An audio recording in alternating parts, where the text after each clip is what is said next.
கொரோனாவிலிருந்து மீள break the chain.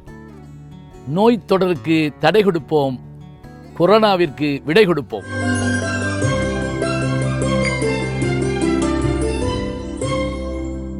வணக்கம். தமிழ்நாட்டினுடைய பண்டிகைகள் என்று சொல்லுகிற போது எத்தனையோ சொல்லுகிறோம். தமிழர் திருநாளாகிய பொங்கலை பற்றி சொல்லுகிறோம்.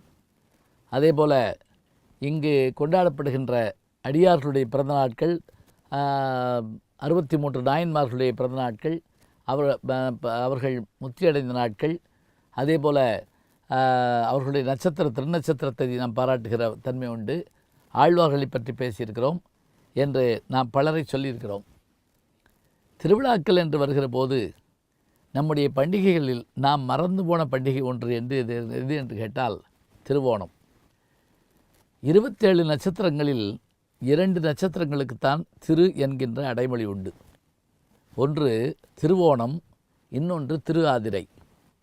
திருவாதிரை நட்சத்திரம் சிவபெருமானுக்குரியது, திருவோண நட்சத்திரம் திருமாலுக்குரியது. இந்த திருவோணம் என்கின்ற பண்டிகை இன்றைக்கு கேரள தேசத்தில் கொண்டாடப்படுகின்றது.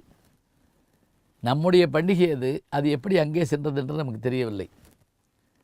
அந்த பண்டிகை நம்முடைய பண்டிகை தான் என்பதற்கு என்ன ஆதாரம் என்றால் 2 செய்திகளை சொல்லலாம். ஒன்று, சங்க இலக்கியத்தில் 10 பாட்டு என்று நாம் சொல்லுகிறோம். அந்த 10 பாட்டிலே ஒன்று மதுரை காஞ்சி. மாங்குடி மருதனார் இயற்றிய அந்த மதுரை காஞ்சி அரங்கேற்றம் செய்யப்பட்ட நாள் திருவோண நன்னாள் என்று வரலாறு சொல்லுகிறது. அடுத்ததாக, திருஞான சம்பந்த பெருமான் மயிலாப்பூருக்கு வந்தபோது கபாலீஸ்வரர் கோயிலிலே பூம்பாவை என்கின்ற பெண் இறந்து போக அவருடைய சாம்பலை வைத்திருக்க, அந்த சாம்பலை பெண்ணாக மாற்றுவதற்காக அவர் பாடிய அந்த தேவார பதிகங்கள் அந்த எலும்பை சாம்பலை பெண்ணாக மாற்றிற்று. மட்டிட்ட புன்னை என்று தொடங்குகின்ற அந்த தேவாரத்தால் அந்த பெண் உயிர் பெற்றெழுந்தாள். அப்படி அந்த உயிர் பெற்றெழுமாறு அவர் பாடிய போது அவர் சொல்லுகிற அந்த பாடலிலே திருவோணம் காணாமல் போனாயே பூம்பாவாய், தைப்பூசம் காணாமல் போனாயே பூம்பாவாய் என்று சொல்கிறார். இவையெல்லாம் நாம் கொண்டாடிய பண்டிகைகள், இவற்றெல்லாம் பார்க்காமல் போய்விட்டாயே என்று திருஞான சம்பந்தர் பாடுவதாக அமைந்திருக்கிறது. சரி, இந்த திருவோணம் என்பது எதற்காக கொண்டாடப்படுகிறது? மாபலி சக்கரவர்த்தி என்ற ஒரு மன்னன் இருந்தான், அசுரகுலத்து மன்னன். இவனுக்கு இந்திர பதவியை அடைய வேண்டும் என்ற எண்ணம் இருந்தது.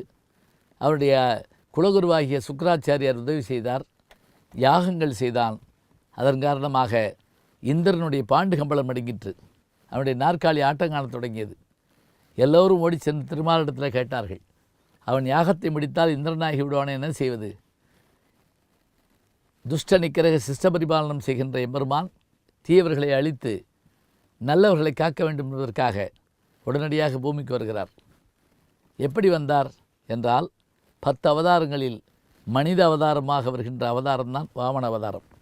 அதற்கு முன்பாக மீனாக, ஆமையாக, பன்றியாக அவதாரம் எடுத்தவர் முதலில் குள்ள வடிவத்திலே வருகிறார், வாமனனாக வருகிறார். வந்தவர் என்ன செய்கிறார்? யாகம் முடித்திருந்த மாபலியை பார்த்து அவன் வருகிறவர்களுக்காக வாரி கொடுத்து கொண்டிருக்கிறான். அப்போது இவரும் புடைப்பிடித்து சிறுதோட கமண்டலம் பிடித்து போகிறார். என்ன வேண்டும் என்று மாபலி கேட்கிறான். எனக்கு 3 அடி மண் வேண்டும் என்று கேட்க, சரி நான் தருகிறேன் என்று சொல்ல, உன் காலடியால் அளக்கக்கூடாது, என் காலடியால் அளப்பேன் என்று சொன்னவுடன் அருகில் இருந்த சுக்கராச்சாரியார், வேண்டாம், அவன் மாயாவி, தராது என்று தடுத்தாராம்.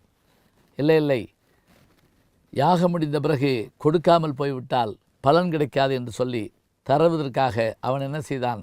அந்த கமண்டலத்தில் இருக்க தண்ணீரை அவருடைய கையிலே தாரை வார்க்க தொடங்கினான்.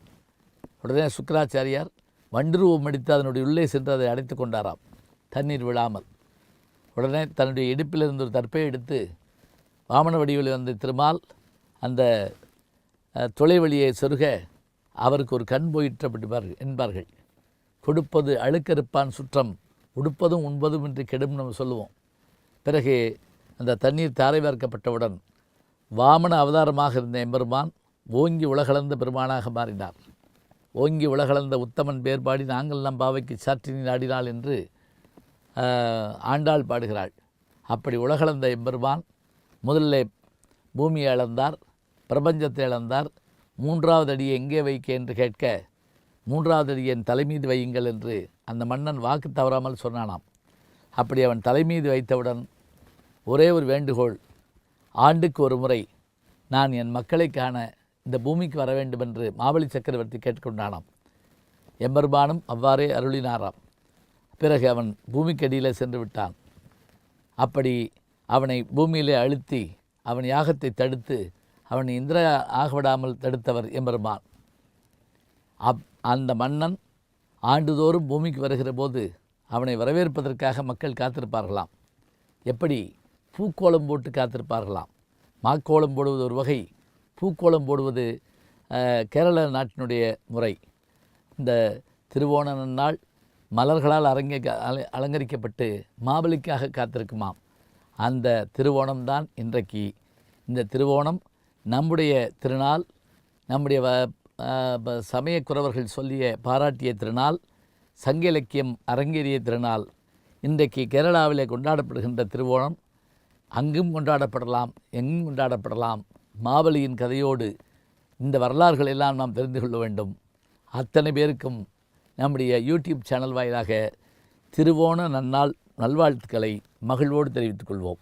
அன்பிற்கினிய யூடியூப் நேயர்களே, நீங்கள் என்னோடு இன்னும் நெருக்கமாக தொடர்ந்து வர வேண்டும் என்று சொன்னால் இன்ஸ்டாகிராம், ட்விட்டர் போன்ற பதிவுகள்லையும் என்னை நீங்கள் தொடருங்க. பின்தொடர்ந்து வாருங்கள். நாம் எல்லோரும் முன்தொடர்ந்து செல்வோம்.